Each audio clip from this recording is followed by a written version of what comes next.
चलिए बेटा, आज हम एक नया टॉपिक स्टार्ट करते हैं जिसका नाम क्या है? Non for profit organisation.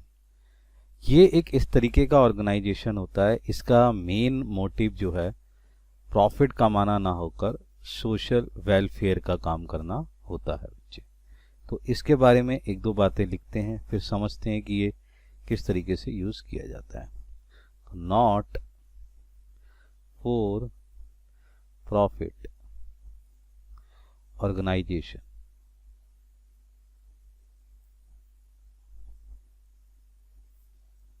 also known as not profit organization।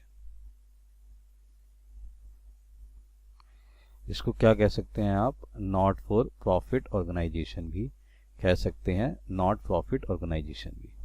Are set up with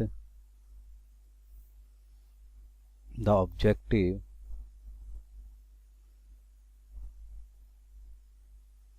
to further cultural,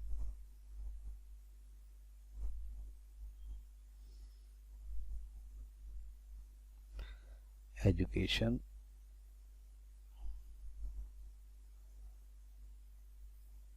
health, religion, religious, public services to public and members। बेटे बड़े ध्यान से समझियो मैं क्या समझाना चाह रहा हूँ कि ये जो ऑर्गेनाइजेशन है, इस ऑर्गेनाइजेशन का जो सेटअप किया जाता है, उसका जो मेन ऑब्जेक्टिव बताया गया है, वो ऑब्जेक्टिव क्या है कि आप प्रॉफिट अर्न नहीं करते, उसमें आप वेलफेयर के लिए काम कर रहे होते हैं। जैसे आपने कोई एजुकेशन सेक्टर में कोई काम करना है, हेल्थ सेक्टर में काम करना है, यानी कि ये जो है एक पब्लिक सर्विसेज और उनसे जुड़े हुए मेंबर्स जो होते हैं उनके लिए काम किया जाता है। उनके लिए प्रॉफिट अर्न का मेन मकसद नहीं होता, उनके वेलफेयर के लिए काम करा जाता है। ये एक पब्लिक सर्विस है बेटा, हमें इस पब्लिक सर्विसेज का ध्यान रखना होता है और उसके लिए हम एक ऑर्गेनाइजेशन तैयार करते हैं। उस ऑर्गेनाइजेशन का जो अर्न करने का मेन मकसद होता है वो होता है उनके वेलफेयर का काम करना, उनकी सोशल वर्कआउट करना। इसको हम क्या बोलते हैं बेटे? Not for profit organisation. एक चीज और बताते हैं बेटे इसके बारे में, ध्यान से लिखिएगा, लिखिए बच्चे। It is a separate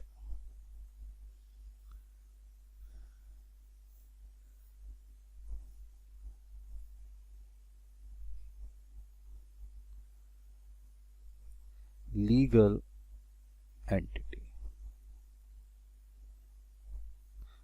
not owned by any individual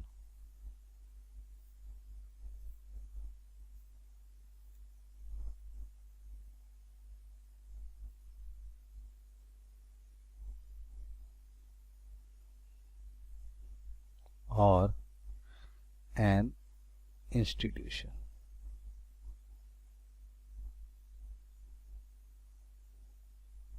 और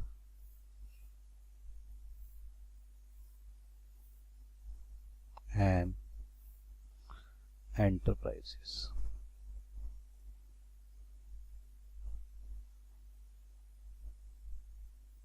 For example,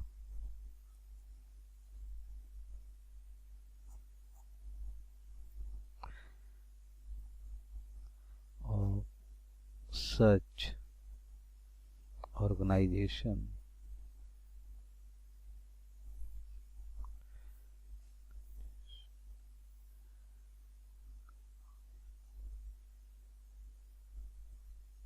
are schools, colleges, public hospital,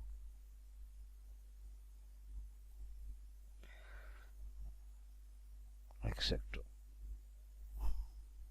बेटे ये ध्यान रखो, ये जो होता है एक सेपरेट लीगल एंटिटी होता है। इसका इंडिविजुअली से, इंस्टीट्यूशन से, एंटरप्राइजेस से, सही है, कोई ओनरशिप नहीं होता। इसमें एक अलग से एंटिटी होती है। जैसे एक स्कूल हो गया बेटा, हम यहाँ पर जो स्कूल की बात कर रहे हैं, यहाँ पब्लिक स्कूल्स बनी वो स्कूल जिनका मेन मोटिव सोशल वेलफेयर है, प्रॉफिट अर्न करना नहीं है, ज़्यादा फीस लेना नहीं है। कॉलेजेस हो गए बेटा, पब्लिक हॉस्पिटल हो गए, इस तरीके से जितने भी इंस्टीट्यूशंस होते हैं, वो सारे के सारे इंस्टीट्यूशंस जो प्रॉफिट अर्न नहीं करना चाहते, वो सारे के सारे क्या कहलाते हैं आपके नॉट फॉर प्रॉफिट ऑर्गेनाइजेशन। वो किस तरीके का ऑर्गेनाइजेशन होता है बच्चे? वो होता है नॉट फॉर प्रॉफिट ऑर्गेनाइजेशन। बात को समझ पा रहे हैं? अब बड़े ध्यान से समझेंगे, देखेंगे ध्यान से। यहां पर हम जो डिस्कस करने जा रहे हैं, यहां पर हम डिस्कस करेंगे as per account, final account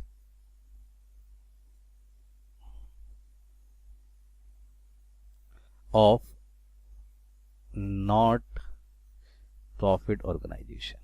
हम इसके फाइनल अकाउंट को डिस्कस करेंगे कि इसमें कौन कौन से फाइनल अकाउंट बनाए जाएंगे। फर्स्ट बेटा, पहला जो होगा वो होगा रिसीप्ट्स एंड पेमेंट अकाउंट,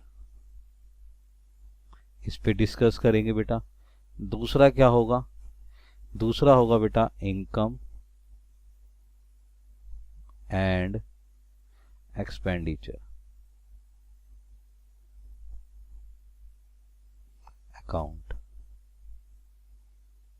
और जो तीसरी बात होगी वो हम क्या करेंगे? Balance sheet. तो नॉट फॉर प्रॉफिट ऑर्गेनाइजेशन के फाइनल अकाउंट्स जो होंगे उसके अंदर हम डिस्कस करेंगे receipt and payment account, income and expenditure account और बैलेंस शीट के बारे में।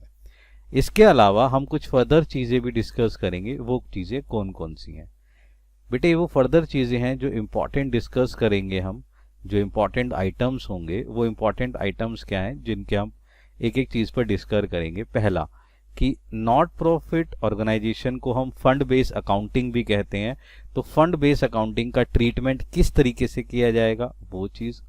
एंट्रेंस फीस, जिसे हम एडमिशन फीस भी कहेंगे, उसको कैसे ट्रीट किया जाएगा। Life membership fees, special receipts, donation, legacy, sale of used sports material and old assets, इन पे डिस्कस करेंगे। ओल्ड न्यूज़पेपर सेल किए हैं तो उस पे डिस्कस करेंगे।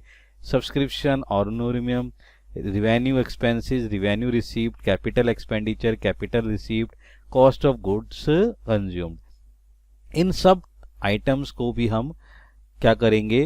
ट्रीटमेंट के हिसाब से देखेंगे कि कैसे नॉट फॉर प्रॉफिट ऑर्गेनाइजेशन में इनको ट्रीट किया जाता है बच्चे। ये हमारा इंट्रोड है कि इसमें किस तरीके से हमने एनपीओ के अंदर वर्कआउट करना है। ध्यान दीजिए बच्चे।